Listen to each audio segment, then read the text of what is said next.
காது இருந்தும் கேட்காத செவிடர்களுக்கும் கண்ணிருந்தும் காக்காத கூடர்களுக்கும் நன்றாக பார்த்துக் கொள்ளுங்கள். இந்த மண்டபத்தில் இங்க நிரம்பி இருக்கிற இந்த தொண்டர்களை பாருங்கள். எங்கடா இருக்குது இங்க? எங்க இருக்குது கருத்து வேறுபாடு? எங்க இருக்குது சலசலப்பு? சலசலப்பு வராதா? கருத்து வேறுபாடு வராதா என்று எண்ணிக்கொண்டிருப்பார்கள். இங்கே பாருங்கள், இந்த எழுச்சியை பாருங்கள். இதுதான் 2026 நம்முடைய அம்மாவுடைய ஆட்சி எடப்பாடியார் தலைமையில் அமைவதற்கான எடுத்துக்காட்டு. அவர்களுக்கு தெரியும் நம்முடைய பலம் நமக்கு தெரியுதே இல்லையோ, திமுகவுக்கு தெரியும். அண்ணா திமுக தொண்டனுடைய பலம் திமுகவுக்கு தெரியும். இந்த அண்ணா திமுக கடைசி தொண்டன் இருக்கிற வரை இந்த அனைத்து அண்ணா திராவிட எந்த கொம்பல்ல 100 கருணாநிதி வந்தாலும் ஒன்றும் செய்ய முடியாது. அதனால்தான் இந்த தொண்டனுடைய மனதை சோர்வடைய வைக்க வேண்டும் என்பதற்காக பல்வேறு தவறான செய்திகளை இன்றைக்கு பரப்பிக் கொண்டிருக்கிறது. இதெல்லாம் தலைவர் காலத்திலிருந்து நாம் பார்த்துட்டு இருக்கிறோம். ஆகவே அனைத்து இந்திய அண்ணா திராவிட முன்னேற்ற கழகம் மக்களை நம்பி மக்களுக்காக பாடுபட்டுக் கொண்டிருக்கிற இயக்கம் அனைத்து இந்திய அண்ணா திராவிட முன்னேற்ற கழகம். இன்றைக்கு இந்த ஸ்டாலின் கனவு கண்டு கொண்டிருக்கிறார். அண்ணா திமுக அழைத்து விடலாம், வழக்குகளை போடலாம், கைது செய்தலாம் என்று அடைக்கி விடலாம் என்று நினைத்துக் கொண்டிருக்கிறார்கள்.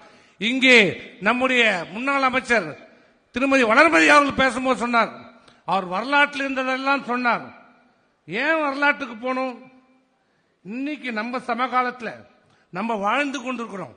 இப்ப நடந்தது ரொம்ப நாளா இல்ல, நடந்த ஒரு 6 மாதத்துக்கு முன்னாடி இலங்கையிலே ஒரு குடும்ப ஆட்சி நடைபெற்றுக் கொண்டிருந்தது. ராஜபக்ஷ குடும்பம், அப்பா புள்ள அண்ணன் தம்பி மாமா வந்தார், அவன் குடும்பமே அங்க ஆட்சி செய்து கொண்டது. என்ன நிலைமை? அவன் ஆண்டு கொண்டு வீடு பூந்து அடித்து நொறுக்கப்பட்டு நாட்டை விட்டு அகற்றப்பட்டது அந்த குடும்ப ஆட்சி. 6 மாதத்துக்கு முன்னாடி பங்களாதேஷ்ல ஷேக் ஹசீனா ஒரு குடும்ப ஆட்சி. இங்க எப்படி எதிர்கட்சிகளே இல்லாமல் செய்து விடுவேன் என்று கங்கணம் கட்டி கொண்டிருக்கின்ற கனவு காண்டு கொண்டிருக்கிற திரு ஸ்டாலின் அவர்களே, அங்க இதே நிலைமைதான். எதிர்கட்சிகளை அடக்கி ஒடுக்கி அந்த முன்னாள் முதல்வரை பிரதமரை கைது செய்து கிட்டத்தட்ட 8 ஆண்டு காலம் சிறையில் வைத்து எதிர்கட்சிகளே இல்லாமல் தேர்தலை சந்தித்து பிரதமரான நிலைமை இன்றைக்கு என்ன? அந்த குடும்பங்களுடைய நிலைமை என்ன? இப்ப 20 நாளுக்கு முன்னாடி சிரியாவை ஆண்டு கொண்டிருந்த அசாத் 50 ஆண்டு காலம், 1 வருஷம் இல்ல 2 வருஷம் இல்ல 50 ஆண்டு காலம் அந்த குடும்பம் அந்த நாட்டை ஆண்டு கொண்டிருந்தது. இன்றைக்கு அந்த அசாத் வெளிநாட்டுக்கு தப்பி ஓடி இருக்கிறார். மக்கள் பொங்கி எழுந்து அவருடைய அரண்மையை அடித்து நொறுக்குகிறார்கள்.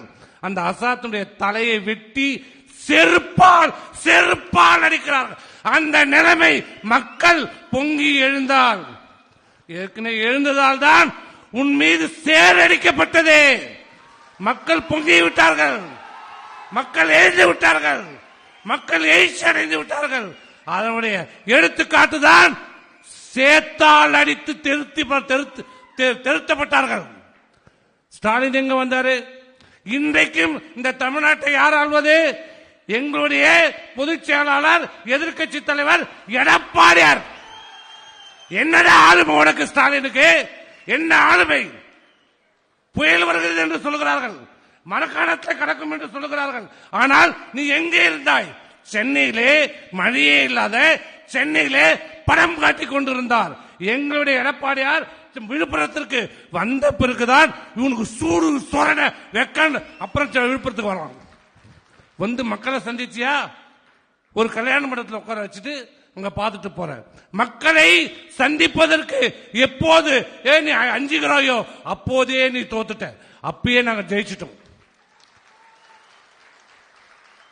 தேர்தல் தான். ஆகவே வருகை தந்திருக்கின்ற செயற்குழு பொதுக்குழு உறுப்பினர்கள், வர இருக்கின்ற சட்டமன்ற தேர்தல், மீண்டும் அம்மாவுடைய அரசு நம்ம எடப்பாடியார் தலைமையில் அமைய வேண்டும் என்றால் அனைவரும் ஒற்றுமையாக செயல்பட வேண்டும்.